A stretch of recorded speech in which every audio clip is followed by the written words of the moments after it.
পানি ব্যবহার করে কিভাবে কপারের চুলা বানাবেন যার মাধ্যমে প্রতি মাসে আপনার কয়েক গুণ গ্যাসের টাকা বেঁচে যাবে। প্রিয় দর্শক, স্ক্রিনে যে কপার পাইপটা দেখতে পাচ্ছেন, এইরকম একটা কপার পাইপ সংগ্রহ করে সেটাকে রাউন্ড শেপে গোল করে নিতে হবে।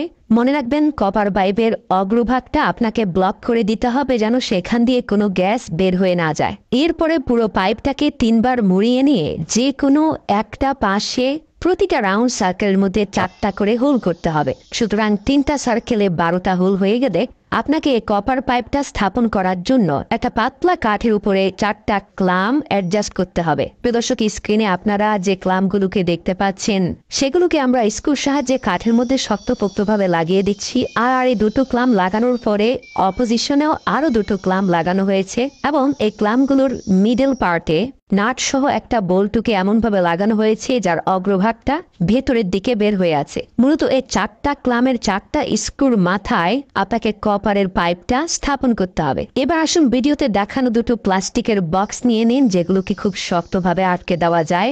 এয়ার টাইট এরকম দুটো বক্সের উপরিভাগে দুটি সমান্তরাল ছিদ্র করে নিন। এবার কপার চুলা থেকে কিছুটা দূরত্বে দুটি বক্সকে স্থাপন করুন। আপনার নির্মিত চুলা থেকে বক্সগুলো যেন সরে না যায়, এর জন্য নিচে কিছু আঠা লাগিয়ে সে বক্সগুলোকে স্থাপন করুন। সর্বশেষ এয়ার কম্প্রেশন একটি মোটর লাগিয়ে দিন, যার মাধ্যমে বাতাসের তীব্র চাপ সৃষ্টি করা যাবে। এবার আসুন ছিদ্রগুলোর সাথে কপার পাইপকে কানেক্ট করতে হবে। প্লাস্টিক জারের সর্বশেষ হলে পাইপের এক অংশ ঢুকিয়ে অপর প্রান্ত একটা কপার পাইপের সাথে একটা জিপ টাইর মাধ্যমে শক্তপোক্তভাবে লাগিয়ে দিন। প্রথম জারের অপর ছিদ্রের সাথে দ্বিতীয় জারের প্রথম ছিদ্রটি আরেকটি প্লাস্টিক পাইপের মাধ্যমে কানেক্ট করে দিন এবং সর্বশেষ জারের অবশিষ্ট ছিদ্রটির সাথে এয়ার কম্প্রেসর কানেক্ট করে দিন। এটাও একটা জিপ টাইয়ের মাধ্যমে শক্তপোক্তভাবে লাগিয়ে দিন। প্রতিটি ছিদ্রপথে পর্যাপ্ত পরিমাণে আঠা লাগিয়ে দিন যেন কোনোভাবে বাতাস লিক করতে না পারে। আমরা যদি বাঁ দিক থেকে মোটর সহ জারগুলোকে দেখতে থাকি তাহলে আপনি দেখতে পাবেন প্রথম জারের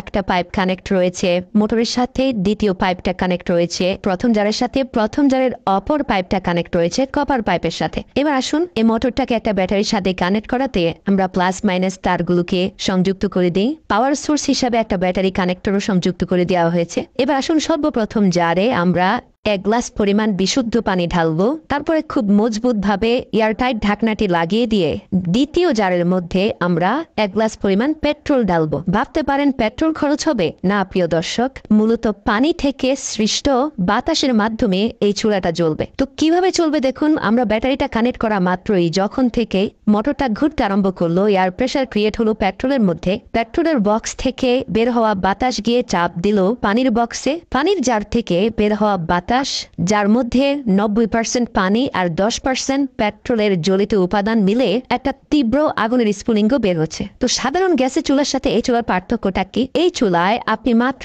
3 থেকে 400 গ্রাম পেট্রোল দিয়ে অন্তত 10 দিন পর্যন্ত আগুন জ্বালিয়ে বিভিন্ন ধরনের রান্নাবান্নার কাজ করতে পারবেন। এই আগুনটা জ্বলতে পানি এবং বাতাসের প্রেসারের ভূমিকাই সবচেয়ে বেশি। পেট্রোলের খরচ খুবই কম। সত্যি আপনার মস্তিষ্ককে ব্যবহার করে বিজ্ঞানের ছোটখাটো জ্ঞানগুলোকে অ্যাপ্লাই করলে জীবন আরো অনেক সহজ হয়ে যায়। ভিডিওটি ভালো লাগলে অবশ্যই প্রিয়জনদের সাথে শেয়ার করে এই প্রসেসটি জানার সুযোগ করে দিন।